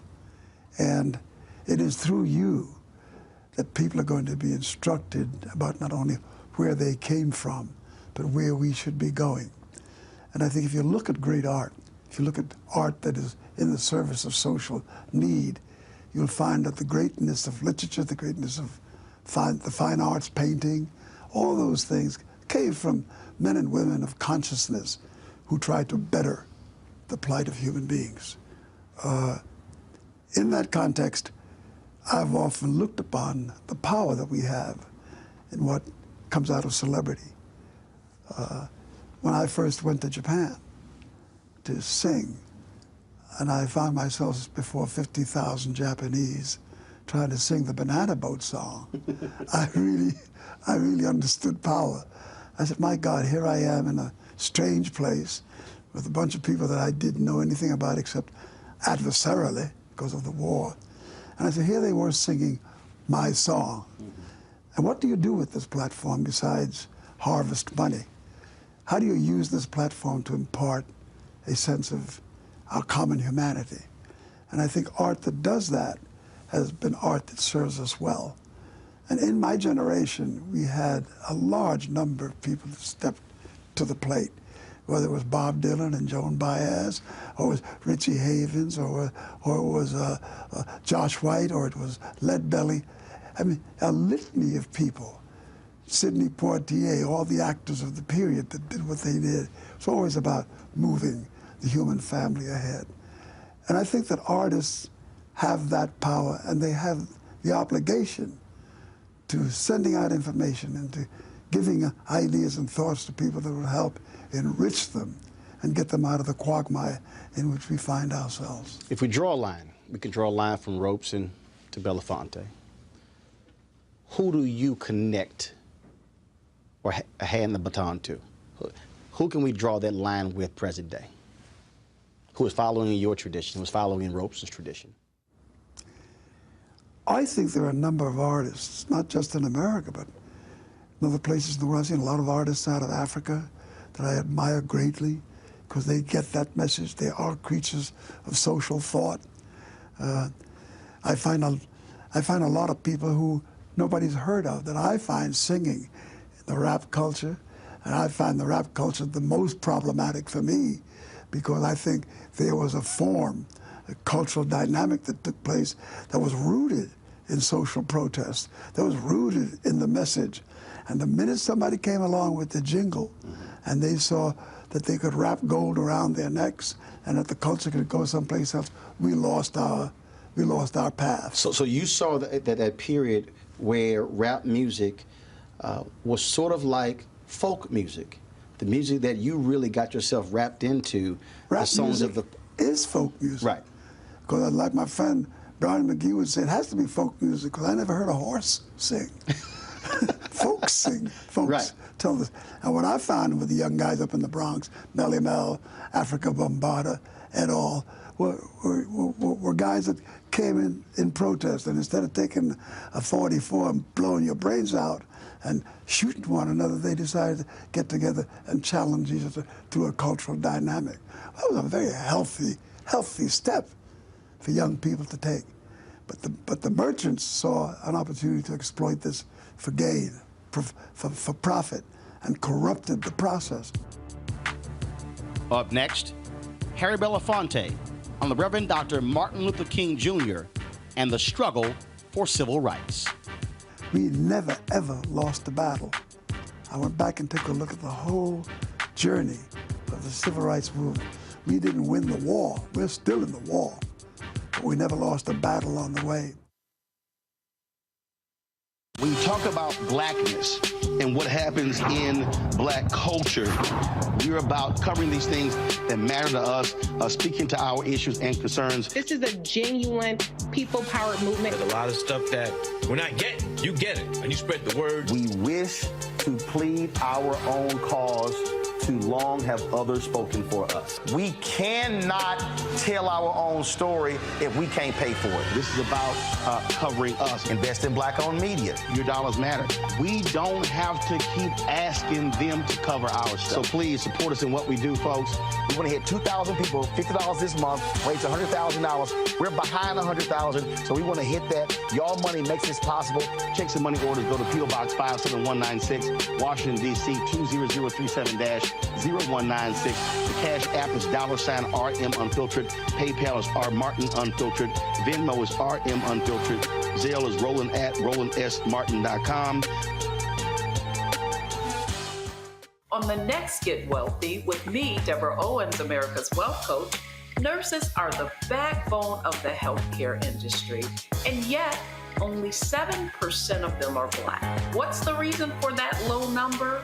Well, a lack of opportunities and growth in their profession. Joining us on the next Get Wealthy is Needy Bartanilli. She's going to be sharing exactly what nurses need to do and what approach they need to take ownership of their success.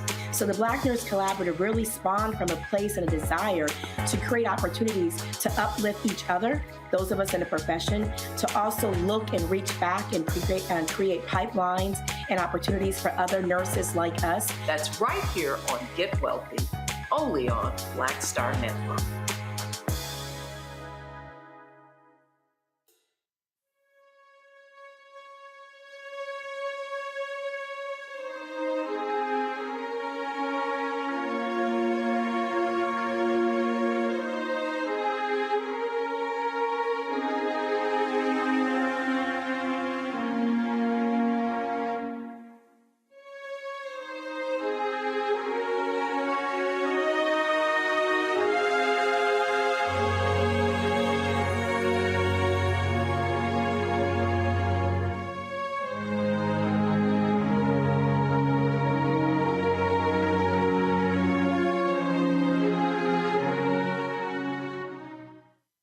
Get a phone call one day and you're told the Reverend Dr. Martin Luther King Jr. wants to talk with you. And you write that literally, the beginning of that relationship, literally changed your life. What was it about him that was so unique, that was so different, so transformative for you? His humility. I was stunned by it. I was sitting in a room with a kid 24 years old when I first met him. And in your book, there's a picture, and you're sitting there. You're only a few years older, but he looks so young sitting at that table. Well, he was. Right. He was 24. And incidentally, I was 26. Right, right. The old man of the crowd. But here we were sitting in this room, and as he unfolded his mission to me, I could not only...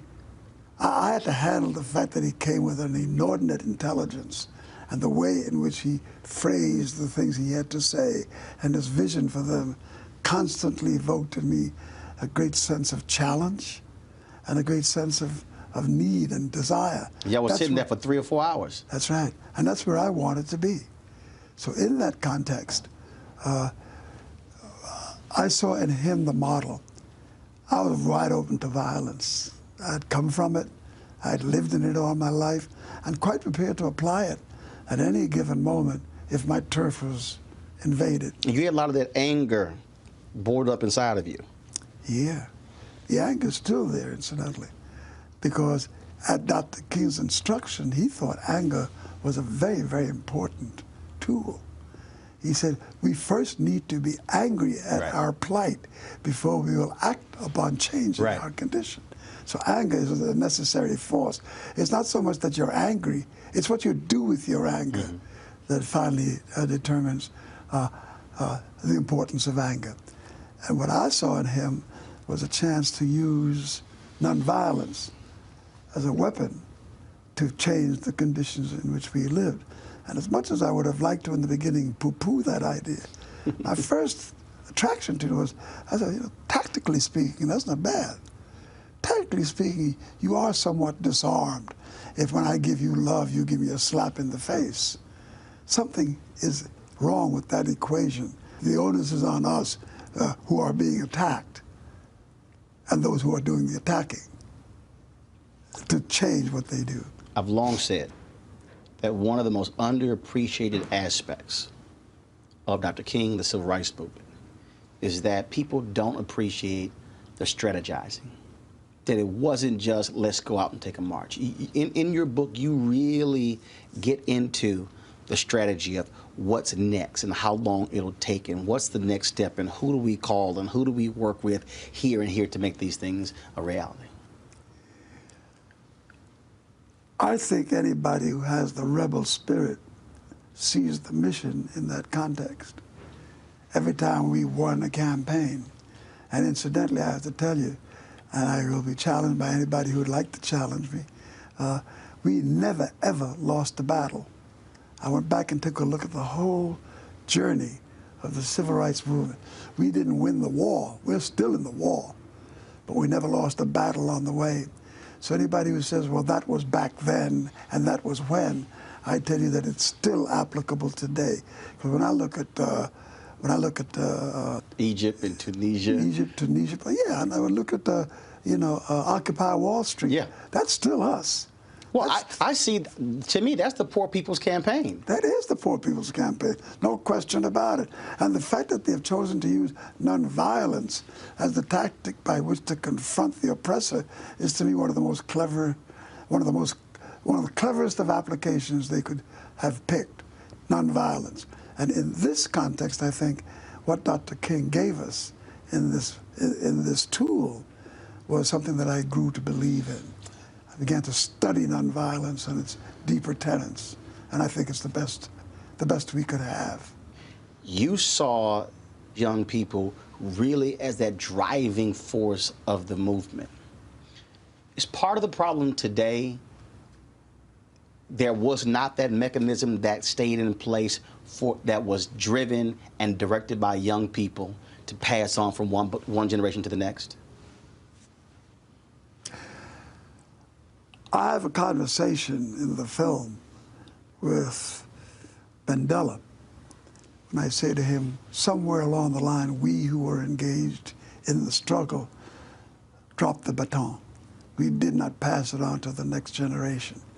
And I was eager to hear his response and somewhat touched by the fact that he saw that aspect of our struggle in the same context. He said, yes, we failed. We did not do what we should do. But then when I went back and took a look at the charts of life, if you have never had the right to vote and did not even understand the process of voting, if all of a sudden you wake up one day and all of a sudden you can go into a voting booth and cast your vote for somebody, the first question you have as a black person coming to that booth is, who do I vote for and why? Mm-hmm. And when you're looking for who to vote for, you have to have somebody who counsels you, or you have a relationship to the community in which you live that tells you who's the most anointed. And I think every time black people went to vote, and a lot of poor people went to vote for the first time, what they found was that the people they could most trust were the people who were from the civil rights movement. Mm-hmm. So along came Andy Young, who was required to get into the electoral process.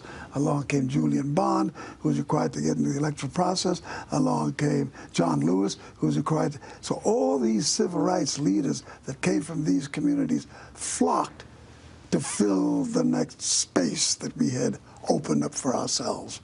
We had to have young, bright men and women sitting in places that could run the legislative branch of government, that could sit and write laws and become engaged.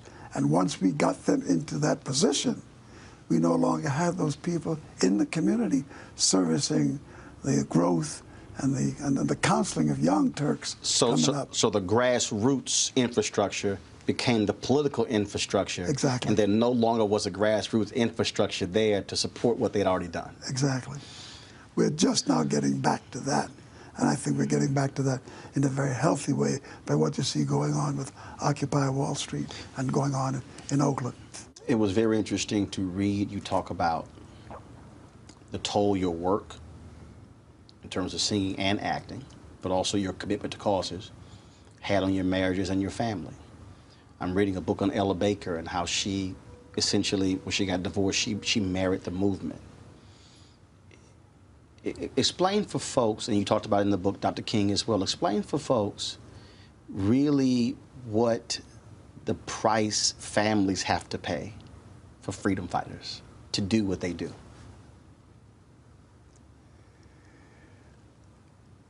I am constantly confronted with that thought. And it's in my own cultural, my own historic DNA. There's no way to serve the cause of my son says it very succinctly in the film. He said, we had a problem. He said, we had the family of man, and Dad had his own family. And he was running between the two like a lunatic. That's exactly what he said. I had to laugh because I had this vision from his perspective as a kid. But I don't think it's possible to do what we do without some sacrifice to the needs of family and to our children growing up. I think there are things I could have done a little differently and maybe took a little edge off some of the things that I didn't do. But by and large, there is a price to pay. Nowhere for me is this price more fully illustrated than what happened with Dr. King and his family. Mm-hmm. I think his children paid a terrible price for what happened to both to Martin and to Coretta. And the constant fear and the constant absence that was evident in their lives. I think that had we done things a little differently, and could we have done things differently, the families might have fared better. But having said that, I'm hard-pressed to think of what it is we would have done differently. Mm-hmm. I don't think we'd have done very much. When we come back, Harry Belafonte on his profound disappointment with the King Center today. For this moment to have not been clearly a place of study that prepared young minds to continue the cause of the need of the struggle was for me a great loss. And once I saw that there was an entire board of people handpicked by the King family to just further their image and to further the cause of their power base, I just said, there's something wrong with this. It's very interesting. When I tweeted this issue, I said I'm going to be interviewing Harry Belafonte. It was amazing how many people responded by saying, ask him how he really felt and how he feels today about being disinvited to speak at Coretta Scott King's funeral. Somebody who he supported her husband and his family. It's very interesting how many African Americans across this country were offended by that invitation being pulled. The first thing I felt beyond being stunned by the act itself, but I soon got off that, the first thing I looked at is, where did we fail? It's almost the same exact question that I asked Nelson Mandela. Where did we fail to pass off the baton? Where did the King family, where did Martin, Coretta, and the rest of us as the extended family fail in being able to protect and to care and to help guide those kids towards another level of social embrace, social activism that would have made them behave differently? And my great question was, how did the movement fail Dr. King and his family by not being there for those kids when they were molding and making up their ideas on what they wanted to do when their time of maturity revealed itself? And I still wonder what we could have done differently to have them behave differently. Are you saddened to see the siblings fighting each other and being in court? It's more than sad. I feel a deep sense of loss, and I feel somewhat responsible. Just recently, MLK III, in essence, was removed as CEO of the King Center.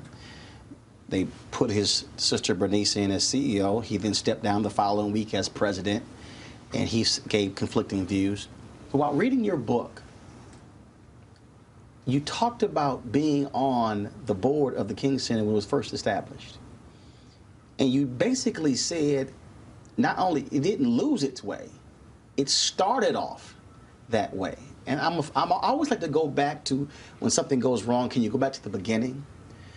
Do you believe that that constant drama today is a result of it not having its firm roots established when it was started? Absolutely no question about it. For me, what was clear with the way in which the board was being instructed and the way in which those who controlled the environment were headed was to not only idolize Dr. King, turn him into a deity, but was to create a temple of worship where they would constantly be at the center of the homage being paid. And I said, I don't think that's what Martin would have wanted. What I saw was clearly an institution of activism, rooted in the community, rooted in poverty. If you want to have a crypt where the poor access it very easily. Have instructions coming from the halls of reflection and analysis and study with scholars and whatnot that helps you continue the rebel cause, helps you continue the change that was meant to be by what Dr. King had done. I think it's all right to give dinner parties and black tie affairs and give awards for the lifetime achievement and all these titles that we put on things. But for this moment, to have not been clearly a place of study that prepared young minds to continue the cause of the need of the struggle was for me a great loss. And once I saw that there was an entire board of people handpicked by the King family to just further their image and to further the cause of their power base, I just said, there's something wrong with this. Fidel Castro. Fidel Castro, I thought he was a whiz. I saw in him a lot of heroics in the very beginning that was very, very attractive because he was not the first great leader of a movement that had been called a terrorist or that was unacceptable to the status quo. Dr. King was a terrorist and a communist. So was Nelson Mandela, was a terrorist and a communist. And as a matter of fact, it wasn't until just about 3 years ago or so that America finally took Nelson Mandela off the terrorist list for the State Department as undesirables. So when I was a young man growing up and looking at all the rebellions that were taking place, Ho Chi Minh for the Asian people, Tom Mboya and Julius Nyerere and other people in Africa, and then you take a look at Michael Manley and people in the Caribbean. He was part of a time and of a global upheaval that I found very, very, very attractive. I'd gone to Cuba for a long time before Fidel Castro became involved. I had a lot of Cuban musicians, a lot of friends, hung out there with many a weekend with Sinatra and Sammy Davis Jr. to have a weekend fling in Havana when we were working in Miami. So I had a long history with Cuba and Cuba's people. And when Fidel Castro stepped in, I was happy for us and for the Cubans. When it began to go adrift, like so much else went adrift within the communist order, Right. we began to have a new set of concerns. I don't think communism in and of itself was what went wrong. What went wrong was another flaw in which the human race suffers from. Because the best that's even in America and in our Constitution was rooted in a certain kind of evil in its day. Because when I look at a Constitution that says, we hold these truths to be self-evident, that all men are created equal, and you look at the minds that could create that phraseology that pushed an idea. And at the same time, these very same men were holders of slaves and cruelly subjected people to a second-class life of second-class citizenry. That was an evil, something villainous. And I think that what happened with communism, what happened with the leaders, power corrupted them and corrupted them to the point where they became totalitarian, they became so oppressive that they had to eventually implode, which is what happened. And I think Fidel Castro made a lot of mistakes, but I think in the beginning he was very heroic. Up next, Harry Belafonte on his close friend, Dorothy Dandridge. Black Star Network is here. Hold no punches! I'm real revolutionary right now. Support this man, Black Media. He makes sure that our stories are told. Thank you for being the voice of Black America, Roland. Stay black. I love y'all. All momentum we have now, we have to keep this going. The video looks phenomenal. See, this difference between Black Star Network and Black-owned media and something like CNN. You can't be Black-owned media and be scared. It's time to be smart. Bring your eyeballs home. You dig? Pull up a chair, take your seat. The Black Tape with me, Dr. Greg Carr, here on the Black Star Network. Every week, we'll take a deeper dive into the world we're living in. Join the conversation only on the Black Star Network. Hi, I'm Dr. Jackie Hood Martin, and I have a question for you. Ever feel as if your life is teetering and the weight and pressure of the world is consistently on your shoulders? Well, let me tell you, living a balanced life isn't easy. Join me each Tuesday on Black Star Network for a Balanced Life with Dr. Jackie. We're all impacted by the culture, whether we know it or not. From politics to music and entertainment, it's a huge part of our lives, and we're going to talk about it every day right here on The Culture with me, Faraji Muhammad, only on the Black Star Network.